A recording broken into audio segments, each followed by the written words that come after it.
Good evening. This is Lisa Sharkey from HarperCollins, and we have an extremely exciting Facebook Live right now because we have Sarah Elizabeth Hill, who is the CEO and co-founder of Bookstr, here with Morra Aarons-Mele, the author of Hiding in the Bathroom. So many people who love books for many reasons, but one of the reasons is because they're introverts and they just want to hide in the bathroom and read a book. And now we have a book for people who understand. Tell us where you're watching from. Tell us if you're an introvert. And Sarah, let's find out from Morra what her book's all about. All right. Thank you, Lisa, and also thank you for having us at your beautiful house. We are here today. For your launch party, book party, celebrating with a lot of exciting women in the room, but most importantly, celebrating you and this beautiful book that you've created. Thank you. So, can you tell me a little bit about? I know our audience always wants to know what compelled you to write this book. So many things compelled me. I am an ambitious introvert. I don't know how many of you, I don't even know, Sarah, if you relate to that term. Sometimes. I flip and flop. Yeah, I mean, I think that's normal. But for me, I'm an extremely ambitious person, but I also really struggle with anxiety. And I'm an introvert.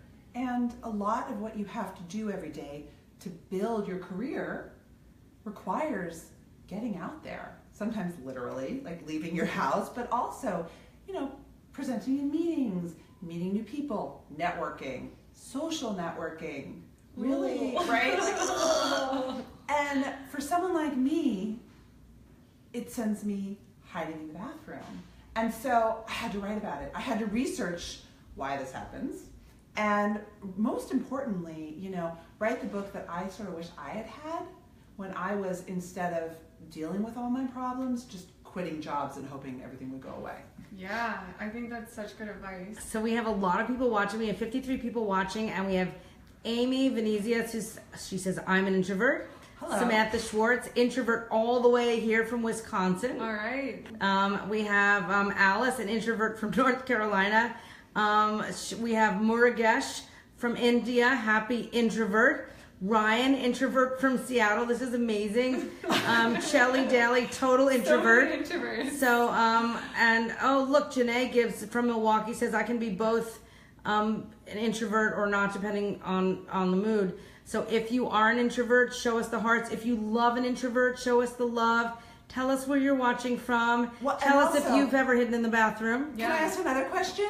I want to know if you have social anxiety out there, what are your strategies, right? Because some things, like for me, I'll just give you an example. I'm only going to talk about myself because it's been a long day. If I run a business, I do a lot of selling. If I have to pick up the phone and call a client or a potential client or someone a little scary, I get nauseous. Even still, after I've been in the business 20 years. So it doesn't get better. That's not quite true. I don't know if this resonates.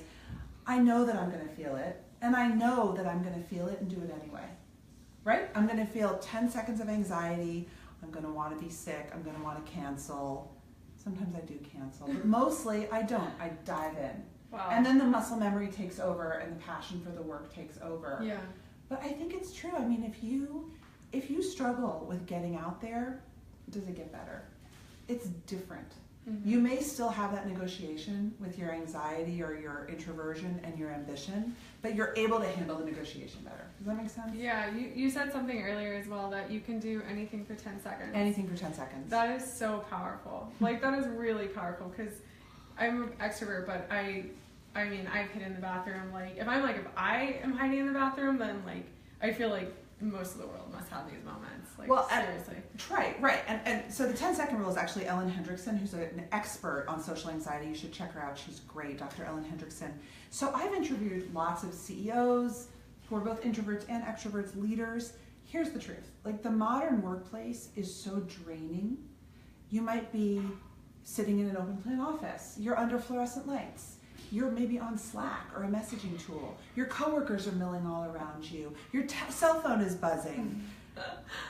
You just need to think. And it's so funny because you would think a lot of CEOs that I talk to, they have offices so they can have privacy and get a moment to breathe.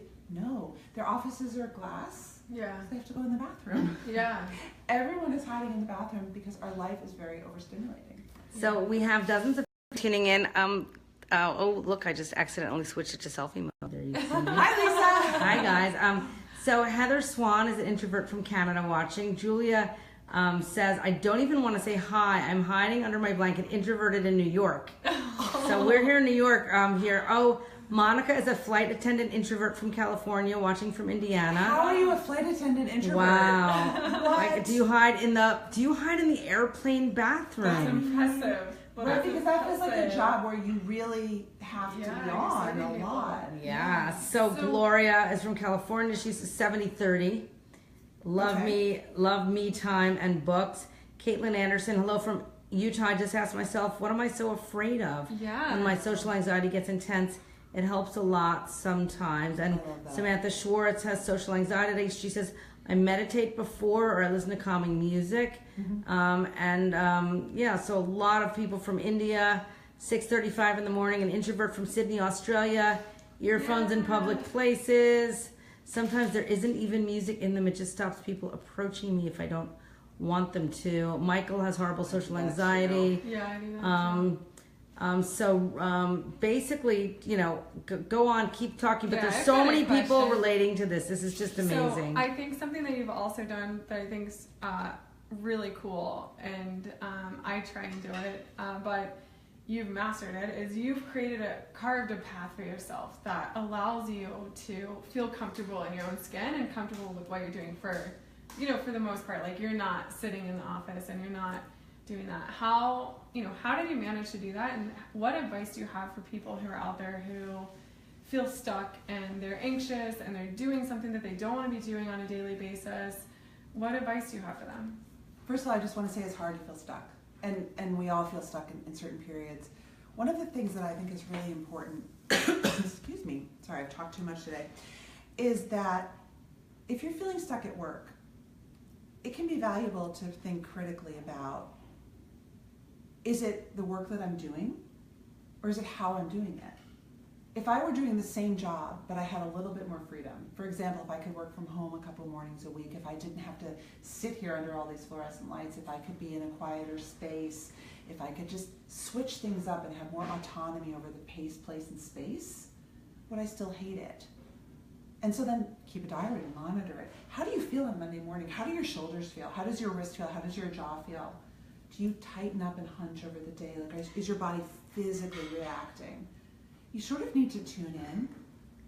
I think for people, especially who are anxious and who are introverts, sometimes it's not the work that we do that's making us feel stuck and unhappy, it's the environment we do it in. Mm-hmm. For me, I actually do the exact same work I did when I was quitting all the jobs that I thought I hated. Mm-hmm. But now I do it on my own terms, and how I found that was I started freelancing to put myself through graduate school, and a light bulb went off. And I'm going to tell you, I'm an entrepreneur. I am not a risk taker. I am the most anxious, nervous person. Everyone in my business will tell you this. I am like not your typical go-get-em entrepreneur. But for me, I realized that I needed that flexibility and I needed the control over my space, and that I was hell-bent on making it work. Wow. And how long was that process from start to finish when you started your own business and you realized that was your path? I started freelancing, and I freelanced for a couple of years just to pay the bills, and it started picking up, and then I thought, oh, this is good, I'm going to be an entrepreneur, right? Entrepreneur, it felt so like sexy. And then, it's true, because you're like, I'm an entrepreneur. Is it sexy though? I don't know. I do an entrepreneur and I'm like, it is so unsexy. The day-to-day life of it is unsexy, but telling people, like walking into a room and being like, I'm an entrepreneur. But then... If you guys think being an entrepreneur is sexy, show us the wow sign. Or if you're sick of reading about how sexy it is and you know that that's not true. Anyway. That is mine, yeah. Yes. I got pregnant unexpectedly. My father was diagnosed with terminal cancer. There went my business, right? God. I could just barely keep above water. Of course. So then that was another 2 years. So I would say all in all, it took me about 5 years to get up and running, and with many fits and starts in between. What about now? Like, I was just listening to you and you're like, oh, I'm going to LA and I'm giving this speech, I'm giving this speech, and everyone wants to hear from you. How do you do it? you know, and like it's almost like a public service at this point because my we're God. helping people feel not so alone. But yeah, how do you do it? Like, what do you? Xanax. I'm flying to Los Angeles tomorrow. I'll be on lots of Xanax. I think you said, and actually, I think one of the audience said it best, which is that, you know, you just sort of close your eyes and tell yourself you can do it. If you are really passionate about your work, if you're ambitious, if you know your stuff, even if you are overcome with fear and anxiety, or just feeling like I don't want to do this, I want to go home, I want to be alone, you know that you can, right? You Yeah. put on your big girl panties and you say, I'm going to get out there, and then I'm going to reward myself. So for me, I put on my armor, right? I have like a really nice outfit. I put my red lipstick on. I channel someone who actually doesn't feel like me. It feels like the work Morra. Yeah. And I can be her for a little while. And then I have to go home and be by myself. Debbie says lots of us introverts just have to fake it at our jobs on occasion. I know you talk about that in the book. Yeah.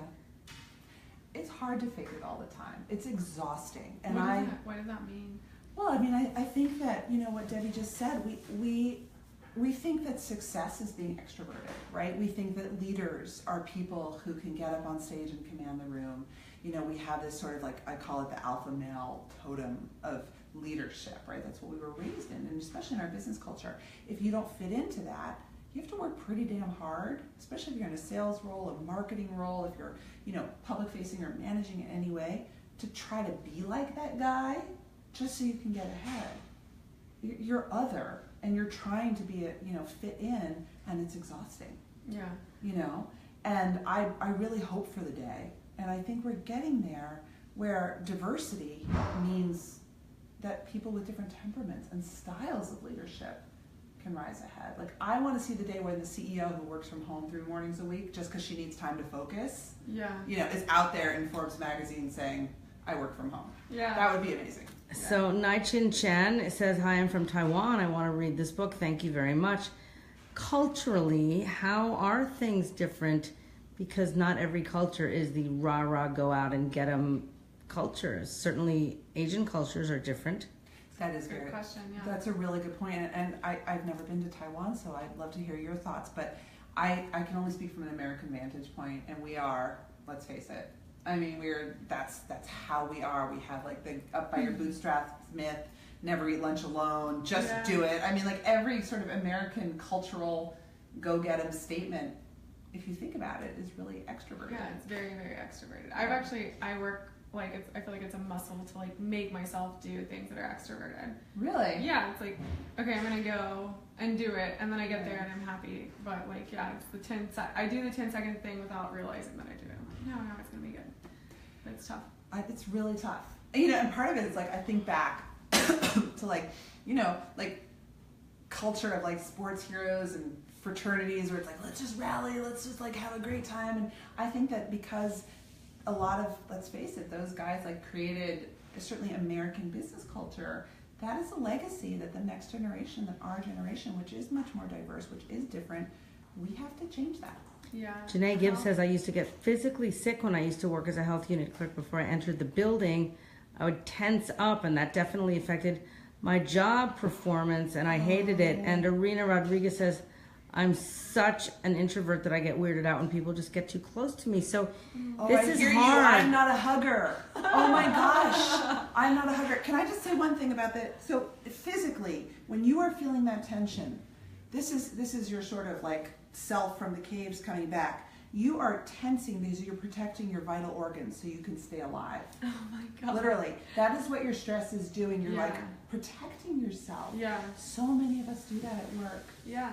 And it actually, it's like costs companies billions and billions of dollars because we're feeling so stressed out and so under siege. How did you know that it was time for you to write this book? Actually, I saw the email thread of this, so I saw this develop, which was an honor. But how do you know it was time? It was New Year's, and I was thinking about what I wanted to do differently, and I said to myself, I run a business. How do I grow my business without networking, traveling, and schmoozing? And we're part of a women's community. We were talking about that, and I just started thinking about all these methodologies that I had developed. And I threw a question out and I said, do any of you hide in the bathroom at professional events? Because I realized I'm not the only person who wants to have a great career but doesn't want to have to network all the time. Yeah. And it just started a conversation. And then I knew. And I just like went and wrote the proposal. That was it. And it was like very, very successful women like Yes. respond to Really? that. And it was like my mind was blown, like, oh, this is a lot of people feel this way. That's really, you tapped into it. Yeah. So what has been the reaction that you get from people when they read the book? Like, have you had any surprising reactions, or like what have you enjoyed from Well, the book is feedback? coming out tomorrow, actually. Oh, okay. So it's coming out tomorrow. I'm so spoiled. I'm like, I've been seeing this book around. Please, if you like this book, please go order it. So who do you They're think gonna it's love for? this Is it just for introverts? No, honestly, I'm going to say two things that have blown my mind about the book. One is my secret big fan base is men. I'm doing an event in Boston, an evening out for introverts. I'm designing a special networking event that I hope that introverts will enjoy. It's all women speaking. Men are coming. I feel like, women, everyone expects us to talk about our feelings a lot, let's face it. Men have the same feelings, but they don't have the outlets. And so I really want every man who resonates with this to please get the book and tell your guy friends about it, because I own a business called Women Online, and you may think this is just for women, but it's not, although I am a huge feminist. So that's been a really blow my mind. And then I think the other thing is that these feelings are universal, because as much as I love social media, I do feel like a lot of us feel like we live in a fishbowl, and it's overwhelming. And we all need strategies to figure out how to take control of our time, make sure that our boundaries are being respected, whether it's someone getting too close to me or someone feeling like they're being invasive on social media. That's a huge boundary. So really, I like to think these strategies are universal. That's great. And what about extroverts? What could they learn from this book? Listen to the introverts in your life. Learn from them. We're really good at a lot of things. We can teach you like secret superpower tricks, like how to sell really well, how to negotiate really well, and also understand if you're a manager that someone who's a little more introverted on your team, just because they might be a little more quiet or they may not want to go to Alpha's happy hour, does not mean they're less ambitious. Okay? Just banish that from your mind. I love that. So, Hiding in the Bathroom is a great title for a book, but it's also your website, isn't it? Hidinginthebathroom.com. Mm-hmm. Thank you, Lisa. So hidinginthebathroom.com, and then this book is out tomorrow, so they're able to buy it there. Guys, you heard it here, hidinginthebathroom.com. And then if somebody wants to follow your journey, where can they follow you? Are you on Twitter, Instagram? Yeah, I am on Twitter at Morra AM, so Morra AM, and you can also follow me on Facebook at Morra Aarons-Mele, and come to hidinginthebathroom.com and sign up for my newsletter, and you will get amazing, really good guides, like my foolproof guide to surviving a professional conference, which is really good. You should download it and print it out for your next professional conference if you have to go to those things, and most of us do. And then my new favorite one, which is how to ban FOMO from your life. Oh, nice. So, I love thank that. you. Very Thank you necessary. guys so much. Hiding in the Bathroom, Sarah Elizabeth Hill, Morra Aarons-Mele. On behalf of Lisa Sharkey, back here in my own living room, I'm sorry that I accidentally twice put this into selfie mode and my forehead came up really big on this. So sorry, guys. Please share this with your introverted book-loving friends. Here's a book that they can read while they're hiding in the bathroom. Good night. Bye. Bye.